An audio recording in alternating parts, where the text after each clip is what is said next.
County Parks Department, Road and Bridge Department. Thank you. And he's in charge of beach and drainage management. Is that what that says? For Bolivar Peninsula for 4 years, the manager. So, Lee, we're looking forward to it. Thank you very much. Thank you. Thank you for having me today. Thank you to Team Sargassum for inviting me to give a public presentation, something I'm not used to. Like you said, I'm with the Galveston County Road and Bridge Department, and earlier we heard City of Corpus Christi, someone inherited a new department, and that's what Road and Bridge did about 7 years ago, inherited the maintenance of the beach. And we can start with just a geographical location of the Bolivar Peninsula. It is east of Galveston Island. It runs from Port Bolivar to High Island. It's a sand barrier peninsula, same type geological formation as the rest of the coast. I have about 25 miles of beach to maintain with 52 public access points, and it's all unincorporated area. There's 164 trash receptacles and 15 ADA public porta potties. And what I have is a large public pressure to remove seaweed from the beach. So people, that's what they expect, to have a clean, manicured beach, somewhere to go. They don't want to go and set up in that type of situation there. And if we were to leave something like that behind, there's a lot of irate citizens, beachgoers, property owners, county taxpayers that doesn't appreciate it. And for that 25 miles of beach, I have 5 employees with 4 farm-type tractors that rake the beach, to move the seaweed. We have 1 large industrial-type loader. We have the capabilities of renting additional loaders during high seaweed inflows. And just like the rest of the communities that you've heard from today, we do front stacking along the seaward edge of the dune line. Other maintenance duties are trash. And this is great, if not greater, than the seaweed.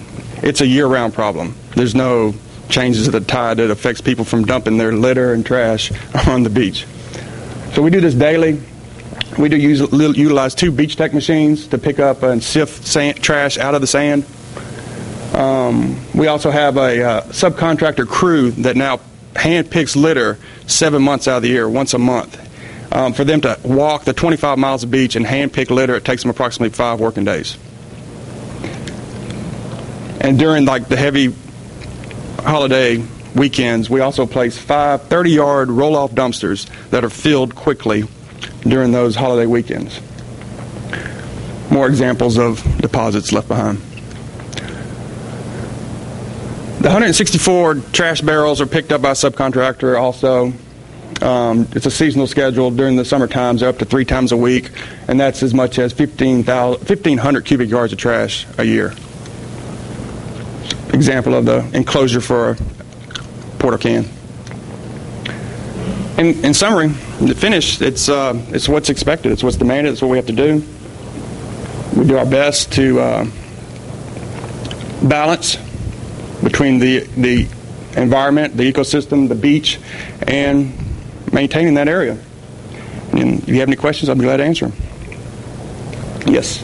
I thought I heard you say that most of the trash that I'm aware of floats in from the Gulf is getting dumped in the Gulf. But did you say that people dump directly on the beach? Yes, sir. And what's the percentage?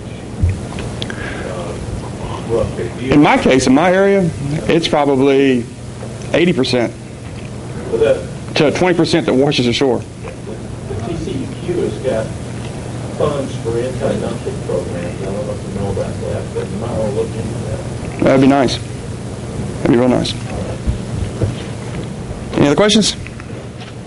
So that what looked like a used-to-be building? Yes. That somebody just came and dumped it on the beach? Yes. Ew. We have a nuisance abatement department that does their best to monitor for that. go through maybe the renter's trash that is left behind, from a weekend at the beach, to try to find addresses, phone numbers, and prosecute. But it can be difficult. Do you have any trash disposal transfer sites? We do in Port Aransas where citizens and contractors and such can take stuff like that and dispose of it by the pickup truck load for a reasonable fee? Not anymore, no sir. We do not. The county doesn't provide that service. It was a private entity, and they have gone out of business. That's probably what you need, because if they've got no place to put it, what are they going to do? We do have a trash service, a private trash service that will come and pick up trash at people's homes if they elect to pay for that individually. There's no franchising of trash services within the unincorporated area. I see. So there is no trash pickup, and then They have to do that individually, privately. I'm not a private pay fee service. And if they elect not to. Do you have county offices or something there, or city offices, where they could have a dumpster station where people could bring stuff and pay to put it there? We do have, but no, we do not have that set up.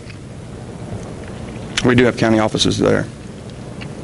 Yes, ma'am. One of the compounding issues on our part, of course, is that the governmental entities also raise the beach so that there could be vehicular access. Do you all do that as well, or is it just strictly picking up the sargassum and putting it against the dunes, and then people are on their own as far as driving around? Well, I think we have a little bit more unique situation because of the amount of beach access points I have. Through the main part of the beach, there's 52 beach access points, and they're all county roads that access the beach, and they're no more than a typical block wide. So the access and egress to and from the beach is pretty readily available. There's right, but to each one of those, you can go in and out, and you could travel the beach even with the seaweed there without being a problem. It wouldn't deter that much vehicular traffic. Like it may down here, where you would have a large linear distance between those access points. So you're saying that beach driving is limited then simply because of all the access? There isn't that much driving that goes. No, I'm not saying. I think it's more accessible, more easily, not limited. Yes, ma'am. Does your sand do like ours, which is get all confectioner sugar and powdery and Near the dune line, away from the swash zone, drier summer months, vehicular traffic, wind-driven sand. Anybody else? Thank you. I appreciate it. Thank you.